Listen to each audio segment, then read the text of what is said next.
Hoy quiero compartir con ustedes una serie de temas que será de gran valor, de gran importancia, tanto para la vida física, mental y espiritual.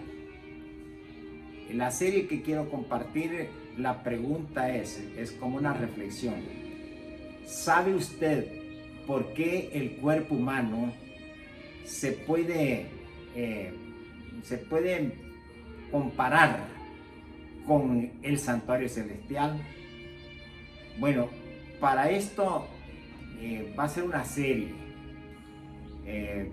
Voy a compartir la primera parte, que es, para ello tengo que compartir dos textos bíblicos, uno del Antiguo Testamento y uno del Nuevo Testamento, para saber cómo es que el cuerpo humano se puede comparar con el santuario celestial. Aquí a mi espalda está viendo usted un santuario, para que tenga una idea y pueda comprenderlo mejor a medida que yo lo voy explicando. Dos textos que voy a usar, uno del Antiguo Testamento y uno del Nuevo Testamento.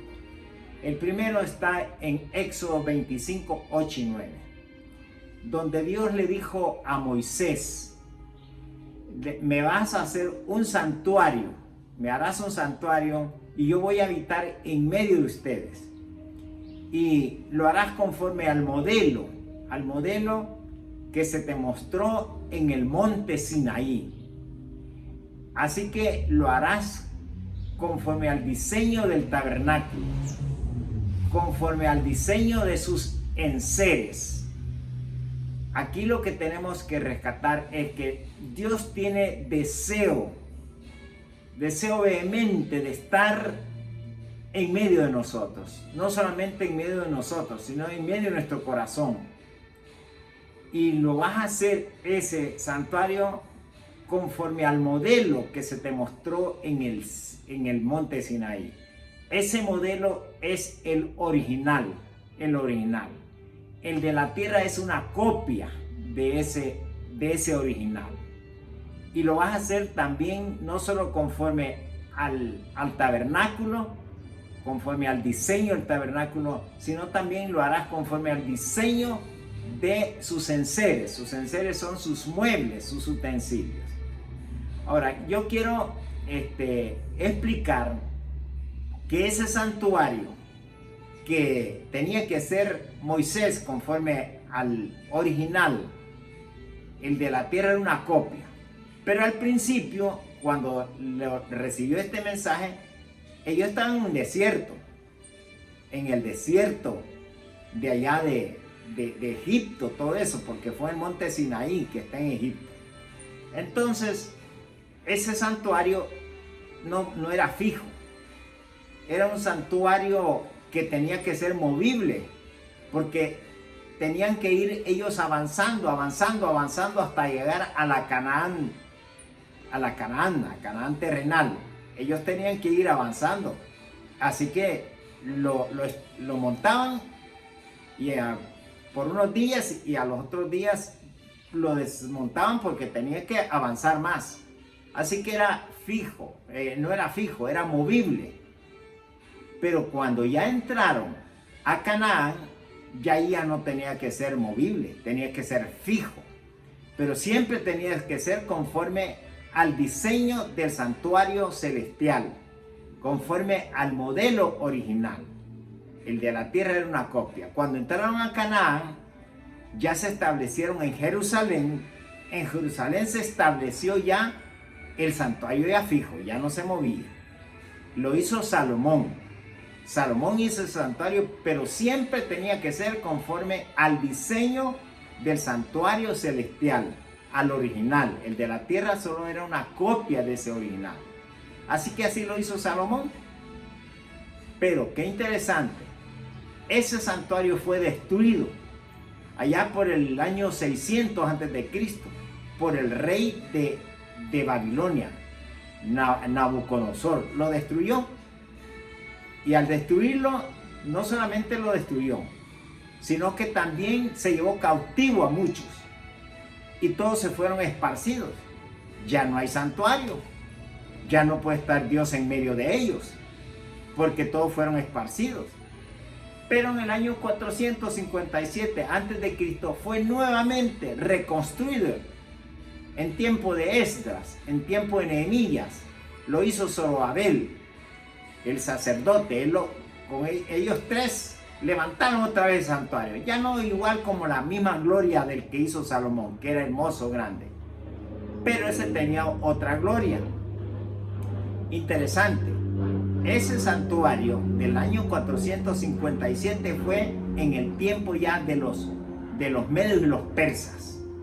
De allí vino el emperador Ciro. Digo, voy a dar permiso que lo levanten otra vez. Y lo reconstruyeron. Pero sabe que ese santuario otra vez fue destruido en el año 70 de nuestra era. ¿Por quién? Por el Imperio Romano. Fue destruido. En ese tiempo fue Tito, el capitán del ejército romano, vino y destruyó ese templo, al cual había estado Cristo en ese templo, en el año 70. Fue destruido. Y sabe usted que no solamente fue destruido el templo, sino toda la ciudad. Y todos fueron esparcidos. Otra vez ya no había templo. Lo único que ha quedado, lo que hoy usted sabe, el muro de los lamentos. Es lo único que ha quedado de ese segundo templo. Ya no hay más. Y desde entonces se ha intentado levantar un tercer templo, pero no se ha podido. Pero solo están los muros de lamento, como una reliquia de lo que fue aquel templo hermoso en el tiempo de Cristo, que dijo: miren ese templo, qué hermoso. Jesús destruyen ese templo y en 3 días lo voy a reconstruir. Se estaba refiriendo Jesús a su cuerpo, que iba a ser destruido. El cuerpo de Cristo iba a ser destruido, pero el tercer día Jesús iba a resucitar. Bueno, entonces ya con esta explicación, yo quiero explicar cómo era la estructura de ese templo, que era de acuerdo al diseño original del santuario celestial. ¿Cómo era? Porque el de la tierra era una copia y tenía que tener 3 partes. Y esas 3 partes la primera parte era el atrio, el patio, y ese estaba afuera. El atrio, el patio. Allí estaba la primera parte. La segunda parte ya hay que entrar adentro, al interior, adentro, donde está el lugar santo y el lugar santísimo.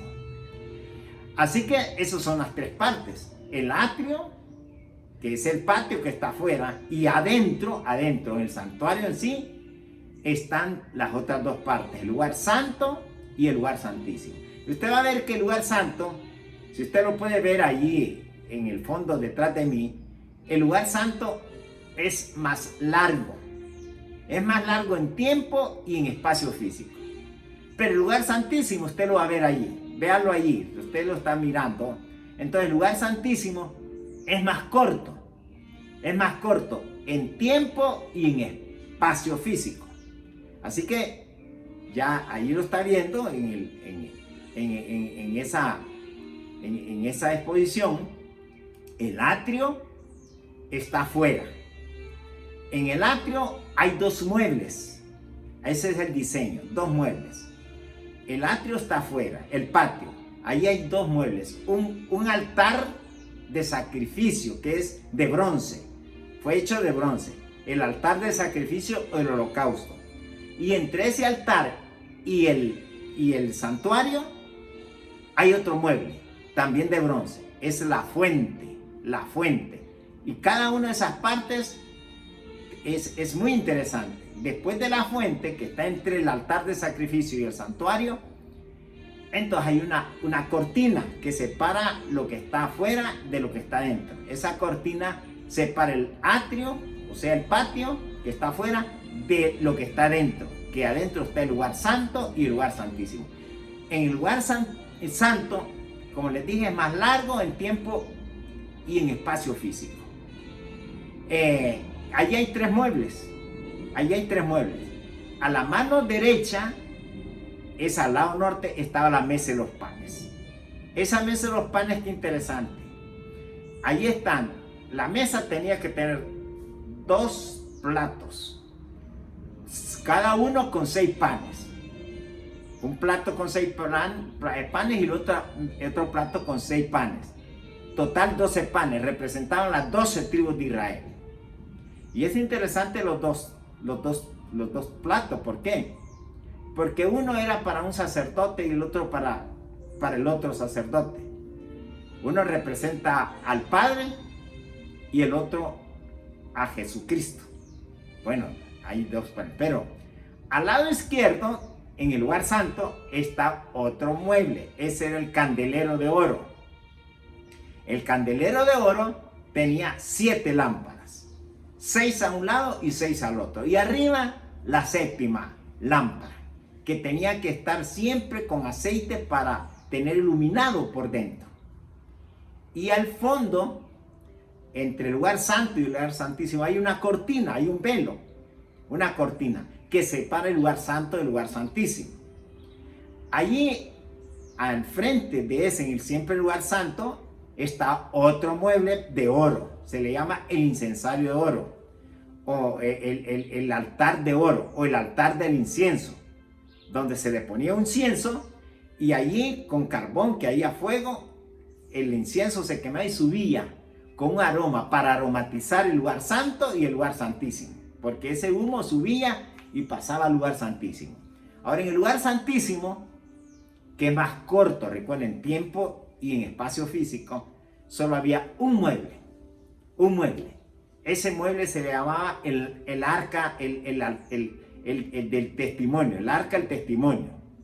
Del testimonio, ¿qué es el testimonio? Donde adentro, ese era de puro oro. Dentro estaban los 10 mandamientos. Los 10 mandamientos, que era la ley eterna, santa, justa y buena de Dios, allí estaba. Tenía una tapa que se le llamaba el propiciatorio. El propiciatorio es como que la misericordia de Dios, la misericordia. Y esa es la tapa. Dentro estaban los 10 mandamientos. Y habían 2 querubines hechos en ese propiciatorio, que representan los ángeles que están siempre delante de Dios. Los ángeles. Esos querubines, uno al lado del otro, y extendiendo sus alas como protegiendo los 10 mandamientos que están en ese arca. Y ellos, los rostros de esos querubines como viendo hacia el arca, hacia el arca del testimonio, donde están los 10 mandamientos, como observando. Así que eso era. Vamos a terminar esta primera parte recordándole que estos temas que estamos compartiendo los está recibiendo usted de parte del santuario, el sanatorio Salud y Bienestar. El santuario y sanatorio Salud y Bienestar. Si usted quiere saber más, siempre puede llamarnos a nuestro teléfono que está en el sanatorio, el santuario y sanatorio Salud y Bienestar está en Alajuela, Costa Rica. Si usted quiere llamarnos y saber más de esto, entonces puede llamarnos a nuestro teléfono aquí en Alajuela, Costa Rica. El teléfono es, el código de área es 506 en Costa Rica, 506, y el teléfono es 83 23 90 90. Así que no se olvide que esta es la primera serie, esté pendiente de la segunda. Así que nuestro teléfono es 83 23 90 90. Para mí, Abel Moya, es un placer servirle. Siempre llámenos. Con mucho gusto estamos para servirle.